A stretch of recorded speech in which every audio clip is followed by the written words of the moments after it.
kelas 12 kelas 4 akan mempresentasikan materi yang sudah kami diskusikan tentang perubahan gaya belajar akibat pembelajaran pasca daring. Sebelumnya, perkenalkan, saya Julita Zahra absen 9. Saya Laili Dwi Rianti absen 11. Saya Luna Dini Sucakala absen 13. Berikut penjelasan. Mengenai perubahan gaya belajar akibat pembelajaran pasca daring, kami mengambil 2 artikel. Artikel yang pertama berjudul Analisis Gaya Belajar Siswa Pasca Pandemi COVID-19 pada Pembelajaran IPA di SDNU Sleman, Yogyakarta. Adanya kebijakan pemerintah mengubah kebiasaan pembelajaran, berani kembali ke pembelajaran tatap muka.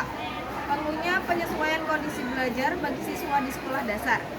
Hasil penelitian menyatakan bahwa gaya belajar siswa pasca pandemi COVID-19 pada pembelajaran IPA di kelas 4 di SDNU Sleman, Yogyakarta ditemukan ada 7 gaya belajar, meliputi yang pertama, gaya belajar visual dengan persentase 73%, yang kedua, gaya belajar auditorial dengan persentase 55%, yang ketiga, gaya belajar linguistik atau verbal dengan persentase 70%, yang keempat, gaya belajar kinestik dengan persentase 62%, 5, gaya belajar logis atau matematika dengan persentase 64%, 6, gaya belajar interpersonal atau sosial dengan persentase 85%, dan 7, gaya belajar intrapersonal atau individu dengan persentase 73%.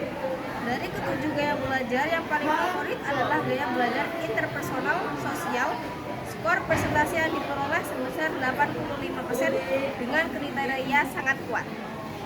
Lalu di sini saya akan membacakan artikel yang kedua, yakni perilaku adaptasi kedisiplinan anak terhadap gaya belajar pasca pandemi di SD Negeri Cangkal Sewu 1. Penelitian ini bertujuan untuk mengetahui perilaku adaptif kedisiplinan anak terhadap gaya belajar kelas 3 pasca pandemi, serta aspek yang membangun perilaku adaptasi terhadap kedisiplinan anak pasca pandemi. Penelitian menggunakan teknik pengumpulan data meliputi observasi, wawancara, serta dokumentasi dan pencatatan. Lalu hasil penelitian menunjukkan bahwa perilaku adaptasi pasca pandemi pada anak masih kurang. Sebelum adanya pandemi, anak suka bermain dan bercanda. Setelah pandemi, anak jarang berinteraksi karena pembelajaran dilakukan secara daring. Setelah pandemi berakhir, pembelajaran dilakukan secara tatap muka. Banyak anak menjadi canggung kepada temannya sendiri. Selanjutnya, penjelasan singkat mengenai teori perubahan sosial yang relevan pada materi perubahan gaya belajar akibat pembelajaran pasca daring. Teori yang pertama adalah teori adaptasi yang dikemukakan oleh A.R. Radcliffe Brown. Radcliffe Brown melihat masyarakat sebagai sebuah sistem organik yang bagian-bagiannya saling menunjang untuk menciptakan stabilitas. Perubahan sosial dipandang sebagai cara masyarakat beradaptasi untuk mempertahankan kelangsungan hidupnya secara keseluruhan. Institusi sosial memainkan peran penting dalam memenuhi kebutuhan fungsional masyarakat, dan perubahan pada satu bagian akan memengaruhi bagian lain untuk kembali mencapai keseimbangan. Teori yang kedua adalah teori kulturalek yang dikemukakan oleh William of Cockburn. Konsep ini mengacu pada kecenderungan dari kebiasaan-kebiasaan sosial dan pola-pola organisasi sosial yang tertinggal di belakang atau lag behind. Perubahan dalam kebudayaan material. Akibatnya adalah bahwa perubahan sosial selalu ditandai oleh ketegangan antara kebudayaan material dan non-material. Kebudayaan non-material seperti kebiasaan, tata cara, pola organisasi sosial akhirnya harus menyesuaikan diri dengan perubahan-perubahan dalam kebudayaan material. Tetapi karena adanya berbagai sumber yang menolak perubahan, proses penyesuaian tersebut selalu ketinggalan di belakang perubahan-perubahan dalam kebudayaan material. Yang ketiga, teori evolusi yang dikemukakan oleh Auguste Comte dan Herbert Spencer. Teori perubahan sosial evolusi berpendapat bahwa masyarakat berubah secara perlahan dan bertahap dari bentuk sederhana ke bentuk yang lebih kompleks. Selanjutnya, pengaitan teori perubahan sosial pada artikel yang pertama yang berjudul Analisis gaya belajar siswa pasca pandemi COVID-19 pada pembelajaran IPA di SDNU Sleman, Yogyakarta. Teori yang pertama yaitu teori adaptasi. Di dalam kasus ini ditemukan ada 7 gaya belajar siswa yang beberapa diantaranya yaitu gaya belajar visual dengan persentase 73% dan auditorial dengan persentase 55%. Jika dikaitkan dengan teori adaptasi, adanya persentase yang besar gaya belajar tersebut dikarenakan adanya kebiasaan siswa pada saat masa pandemi yang menggunakan teknologi berupa gadget sebagai alat pembelajaran daring. Sehingga siswa lebih cenderung mendengar dan melihat hingga terbawa sampai pasca pandemi. Lalu selanjutnya teori yang kedua yakni teori cultural lag dikaitkan dengan teori ketertinggalan budaya karena menunjukkan adanya kesenjangan antara adaptasi kebiasaan belajar siswa pasca COVID dan kebijakan untuk kembali ke pembelajaran tatap muka. Keputusan untuk kembali ke pembelajaran tatap muka seperti yang dijelaskan di awal artikel tidak sepenuhnya sejalan dengan pergeseran kebiasaan belajar siswa yang lebih condong ke pembelajaran daring selama pandemi. Adanya beragam gaya belajar pada siswa, terutama gaya belajar interpersonal yang sangat kuat, menunjukkan perlunya penyesuaian konteks pembelajaran bagi anak-anak sekolah dasar karena konteks pembelajaran bervariasi sesuai dengan perkembangan dan preferensi pembelajaran yang terbentuk selama masa pandemi. Yang ketiga, teori evolusi. Dalam kasus ini, siswa di pasca pandemi lebih cenderung belajar menggunakan gadget dan internet dalam hal apapun. Akibat dari pandemi COVID-19 yang awalnya siswa pembelajaran normal menjadi daring.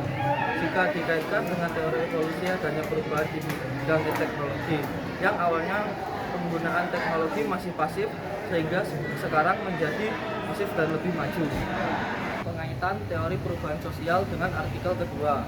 Yang pertama, teori adaptasi. Teori adaptasi merupakan konsep yang mengemukakan bahwa setiap individu manusia mempunyai pola penyesuaian pikiran yang dibentuk sendiri, serta dapat memodifikasi perilaku mereka guna memenuhi tuntutan untuk beradaptasi pada lingkungan yang baru, seperti yang terdapat pada artikel kedua yang menggambarkan pada aspek membangun perilaku adaptasi terhadap kedisiplinan anak. Yang kedua, teori cultural lag dapat dilihat dengan perilaku anak pada saat pandemi dan pasca pandemi. Anak-anak mulai meninggalkan budaya kedisiplinan. Akibat dari saat pandemi, anak tidak terlalu diperhatikan, bahkan pada saat mengumpulkan tugas secara online, membuat anak setelah pandemi selesai terbiasa atau terlalu nyaman dengan keadaan saat pandemi lalu meninggalkan budaya disiplin mereka yang menyebabkan ketertinggalan. Yang ketiga, teori evolusi. Teori ini mengaitkan pada artikel yang menjabarkan bahwa manusia yang pada saat pandemi mengalami perubahan atau perkembangan seiring waktu berjalan sampai dengan pasca pandemi. Perubahan yang terjadi karena anak-anak tersebut menyesuaikan diri dengan keperluan, keadaan, dan kondisi-kondisi baru yang timbul sejalan dengan pertumbuhannya. Yang selanjutnya yaitu dampak positif dan dampak negatif. Yang pertama, dampak positif. Peningkatan literasi digital. Keterpaksaan menggunakan teknologi selama pandemi mempercepat penguasaan keterampilan digital baik bagi siswa maupun guru, mempersiapkan mereka untuk era digital. Yang kedua, akses sumber belajar global. Internet membuka akses ke berbagai sumber daya pendidikan, materi ajar dan aplikasi belajar online yang lebih luas dan interaktif dari seluruh dunia. Untuk dampak negatif, yaitu yang pertama, kurangnya interaksi sosial dan tatap muka. Menjadi kerugian pertama yang dapat menyebabkan isolasi sosial, menurunnya kemampuan bersosialisasi, serta mengancam perkembangan psikososial siswa. Lalu yang kedua, ketergantungan pada teknologi dan internet. Proses pembelajaran sangat bergantung pada ketersediaan jaringan internet yang stabil dan merata, serta sarana teknologi yang memadai yang tidak selalu tersedia untuk semua siswa. Lalu yang terakhir, resiko untuk kecanduan gawai. Terpapar peringkat digital secara berlebihan meningkatkan resiko kecanduan yang dapat mengganggu tugas dan kewajiban belajar siswa. Yang selanjutnya solusi atau upaya mengatasi masalah. Yang pertama, agar siswa tidak kurang bersosialisasi, sekolah bisa sering mengadakan kegiatan bersama seperti kerja kelompok, diskusi, atau ekstrakurikuler. Lalu yang kedua, untuk mengurangi ketergantungan tersebut, sebaiknya guru bisa memberikan tugas yang tidak selalu menggunakan teknologi. Misalnya tugas proyek lapangan, atau membaca buku. Siswa juga perlu diajari cara menggunakan teknologi dengan baik agar tidak terlalu bergantung kepada internet. Dari materi perubahan gaya belajar akibat pembelajaran pasca daring, kelompok kami mengambil 2 artikel, yaitu artikel yang pertama, analisis gaya belajar siswa pasca pandemi COVID-19 pada pembelajaran IPA di SDN Sleman Yogyakarta, dan artikel yang kedua, perilaku adaptasi kedisiplinan anak terhadap gaya belajar pasca pandemi di SD Negeri Cingkalsewu 1. Dari kedua artikel tersebut dapat kami simpulkan dan dapat dikaitkan dengan ketiga teori perubahan sosial yang relevan, yaitu yang pertama teori adaptasi, yang kedua teori kulturalek, yang ketiga teori evolusi. Itulah tadi materi yang kami presentasikan, kurang lebihnya mohon maaf. Sekian, terima kasih. Wassalamualaikum warahmatullahi wabarakatuh.